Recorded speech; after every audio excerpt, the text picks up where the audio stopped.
Si je te disais que tu as un budget illimité, où est-ce que tu rêves de voyager? Avant de parler de moi, j'aimerais que tu prennes un instant en commentaire pour m'indiquer, toi, personnellement, quel est le voyage de tes rêves? Moi, depuis ma jeunesse, un pays m'appelait. Une terre mystérieuse formée de glace et de feu, l'Islande. Bercé par la voix mielleuse de Björk, je rêvais à ces grands étendues et à ces montagnes. Et il y a quelques années, j'ai eu le privilège de faire le voyage de mes rêves, puis j'ai tout compris. À bord de notre petit campeur loué sur place, on a fait le tour du pays, gravissant les montagnes, longeant l'océan, juste des paysages à couper le souffle. J'en étais plus qu'émerveillé. Je vous le dis, quand on finit par aller où on a toujours rêvé, nos yeux ils se rouvrent. Ce moment-là nous transporte. C'est comme en fait une quête spirituelle, le bien-être qu'on ressent en dedans. C'est vraiment pas explicable, c'est vraiment fou. Ici, on l'applique plus au voyage dans cette vidéo-là, mais on peut l'appliquer à toutes les facettes de la vie. Le rêve fait vivre. C'est pour ça que même si j'ai visité la destination de mes rêves depuis ma tendre enfance, ben je m'arrête pas là.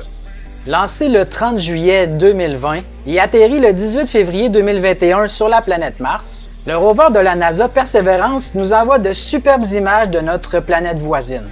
Ça y est, je rêve à nouveau. Ouais, mais là, attends, tu peux pas dire atterrir parce que c'est pas la planète Terre. Ouais, mais on s'en fout, là, tu comprends ce que je veux dire, là. Tout comme l'Islande, son territoire aride à perte de vue me fait rêver. Je voulais être là, je veux y aller. Mais pourquoi?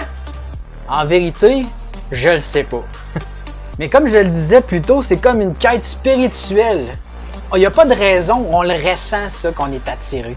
Bien que mon rêve peut vraiment paraître fou d'aller sur Mars, ben il n'est pas tant que ça.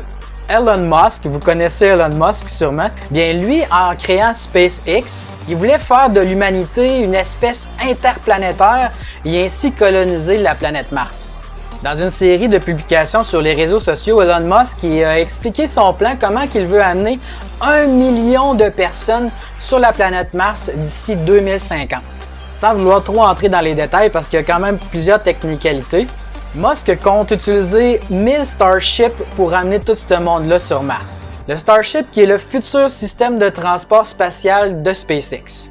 Mais 2050, c'est demain, puis en plus, rendu à 2050, c'est pour qu'il y ait 1 million. Donc ça commence avant. Donc c'est vraiment à nos portes, là. En plus, on est vraiment en train de travailler présentement à la colonisation de Mars. L'ISIS, qui est l'Hawaii Space, exploration analogue à une simulation, est une station à 2500 mètres d'altitude, dans un dôme d'environ 110 mètres carrés, sur le flanc du volcan Mauna Loa à Hawaï, où on simule la vie des humains qui auraient colonisé la planète Mars, que ce soit pour le travail, la vie, les interactions entre humains et tout le quotidien. Cette station est là justement pour préparer la colonisation de Mars, mais également de la Lune. On peut vraiment dire que pour certaines personnes, c'est vraiment un rêve tout près. Bien que le but ultime, dans mon cas, c'est la planète Mars, mais quand même, le tourisme de l'espace fait vraiment rêver. La société Blue Origin, créée par Jeff Bezos, je pense que vous connaissez Jeff Bezos également, est à sa 19e mission New Shepard dans l'espace. C'est quoi les missions New Shepard? En fait, c'est une capsule propulsée par une fusée, offrant la possibilité à 6 personnes, comme vous et moi, d'aller dans l'espace quelques minutes et de revenir sur Terre.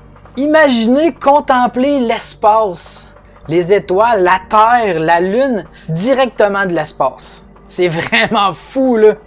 En tout cas, tous ceux qui ont vécu l'expérience, ils n'en reviennent pas, ils en reviennent sans mots de ce qu'ils ont pu vivre d'en haut. De plus, il y a quelques jours à peine, la NASA a signé des contrats avec des compagnies, dont Blue Origin, qu'on a parlé, pour créer des stations spatiales privées dans l'espace. Ils veulent offrir aux gens des stations spatiales qui vont pouvoir visiter, travailler et y habiter. Le tourisme de l'espace, il fait juste commencer. Puis ça me fait fucking triper, ça paraît-tu? J'ai hâte en maudit de réserver mon tout inclus dans l'espace, moi. Je sais pas, par exemple, s'il va y avoir des petites soirées thématiques. Ça va peut-être paraître comme un conseil d'un petit vieux, mais rêvez. Rêvez, les amis. Ça nous nourrit, ça garde la vie belle, ça nous encourage à avancer, puis ça réveille la magie qu'on a en nous autres. Peu importe où que tu rêves de voyager, garde ce rêve bien vivant. Sur ça, On va se dire à très bientôt. Bye!